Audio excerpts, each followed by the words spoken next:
Brazil ranks third in terms of the largest female prison population in the world. 42,000 women are serving time in Brazilian prisons, which represents around 5.1% of the country's entire prison population. In recent years, the growth rate of the female prison population has been higher than the national rate. Even so, of the 1,413 prison units in Brazil, only 110 are exclusively female. The result of this reality is overcrowding, violence, and mistreatment. I spent 4 years in the common system and suffered a lot. Oh, it's so much suffering. We go through a lot of humiliation. You know that you have a name, and when they call you, you have to answer with a number, then you type it in and everything about your life appears. Some people have to go to the bathroom to eat because there's no space. Because where I paid, the cell could fit about 12 people, while I paid with 26. So the procedure, we had to go through humiliation, and so did our family. When it was the agitation procedure, that's when it was worse, because there were dogs, we were beaten. It was all like based on ignorance, and everything you were going to ask or say was a reason for you to be beaten.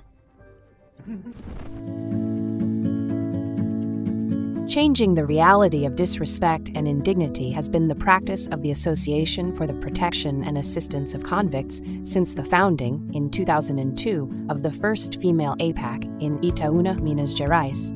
APAC was created to serve the male public, and only 25 years later is that we became aware of the reality of this group of women who were deprived of their liberty. There was a major rebellion in the Itaúna public prison. In that rebellion, a lot of damage was done. Complete walls were destroyed. The women's cells were invaded. Some were violently assaulted. Others were even raped. And when I arrived at the women's cell, there were at least 20 or 25 women there, living in subhuman conditions, and they were in a state of total panic, crying naked. And I remember one of them saying to me, "When are you going to remember us women behind bars, because you only look after the men?" So we got together some 30 women volunteers, which we had at the time, and they were all unanimous in saying it's time to start our first women's APAC. After 30 days, we received the first women, and the first women's APAC in the world was born. Since then, of the current 68 APACs operating in the country, 9 are exclusively female, bringing together around 700 recovering women. That when they really feel that we are showing respect for them, treating them with dignity, and giving them love, then there you have it. That's the recipe. The application of the APAC methodology of 12 elements promotes the humanization of prison life without losing sight of the punitive purpose of the sentence. The doors here are also open to transgender women, whose respect is an integral part of the methodology.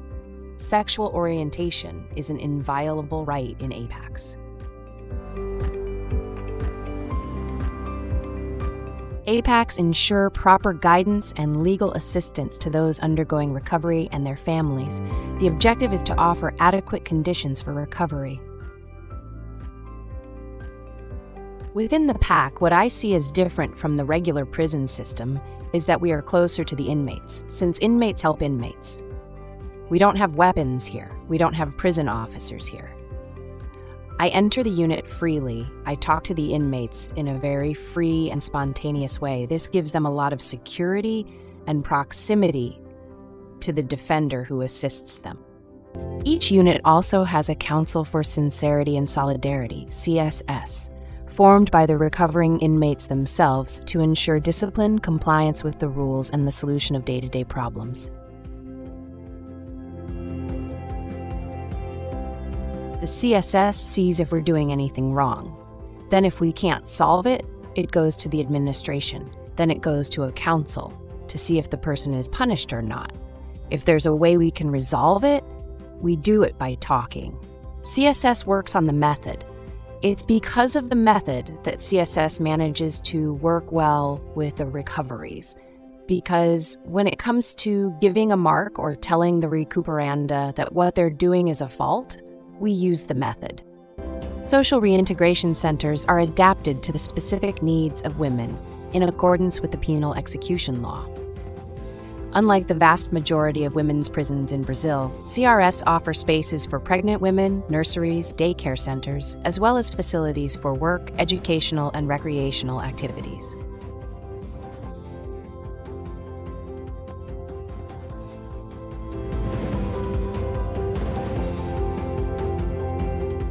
Victims of abuse and violence throughout their lives and suffering from social stigmas after being imprisoned, women are often abandoned by their families and partners. The consequence is a higher incidence of psycho-emotional and psychiatric disorders, which can lead to drug addiction, severe depression, and in the worst cases, suicide. Therefore, at APAC Feminina, attention to physical and emotional health is a priority. APAC works to never violate the rights of people who are deprived of their freedom or their other rights. This humanized perspective, this value that women have in their feminine essence, makes all the difference in serving sentences. It is a hard journey, which is an encounter with the mirror, which sometimes is not an easy encounter to have, but APAC makes this encounter possible. There are many demands, so every week we have a list of patients who need care, and we have been trying to provide these services and maintaining longitudinal monitoring of these patients via professors together with the academics who treat these patients. Spirituality, as part of the APAC method, is present in the daily lives of those recovering. It offers opportunities to reflect on the new life paths to be taken. At APAC Feminina, spending time with family restores the natural course of life, bringing the inmate closer to feelings of affection, care, and mutual support, which are absent during the most difficult moments of prison life. Show them that I'm changing, right? A change in life, a change in habits too, which wasn't like that before, right? It was another level of coexistence. Now I'm going to show them that I've changed. Family does help us to improve. Have a better life too. Study and work pave the way for recovery and social reintegration of those in recovery. For those who did not have a formal education, nor the knowledge and discipline to work, the work experience at APAC opens up a new perspective on life, with more opportunities for employment or even opening their own business.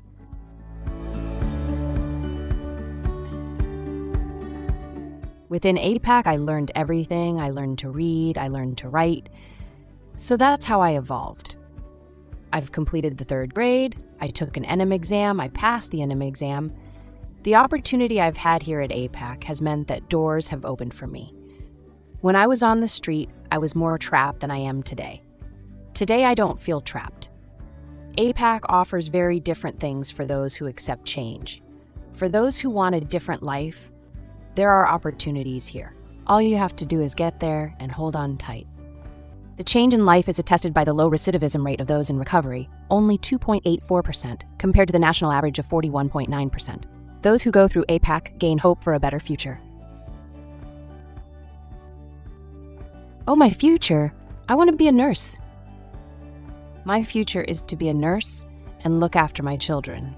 When I leave here, I want to do nothing but look after my children, my family, and my mother. The APAC system is not just a humane system. It is not just a dignified treatment of these people, who certainly all deserve it, but it represents an opportunity for this person to stop committing crimes, an opportunity for this person to be re-socialized and thus contribute to the greater social interest, which is pacification. The outlook is for growth, for us to have more and more women's APACs.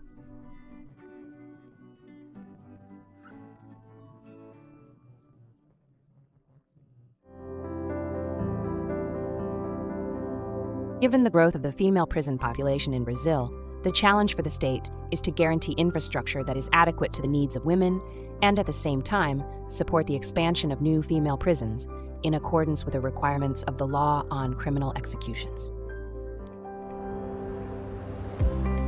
We are no longer a society of patriarchs. Today we live in a society where women have taken on the role of father and provider. She also needs to be worked with, the one who got involved in crime, and given the opportunity to be welcomed back. In recent years, the government has really encouraged the proliferation of women's APACs, with such good results. I had no hope for my life when I was in my 20s. I didn't have the hope that I have today to live and make my mother smile and be proud of me, her, and my father, because their dream was for me to become a doctor. And I'm sure I have every conviction that I've improved. I'm a different person. I'm a different Sylvia. The women's APACs, in a work led by FBAC, are managing to fulfill our main purpose of recovery and social reintegration. Now we want to go one step further, which is our great challenge, which is that these women return to society and are reintegrated. They are aware of their ability to transform social realities, empowered, happy, and able to break with the very violent structures that they usually came from, and were also determining factors for them to enter the believer's life.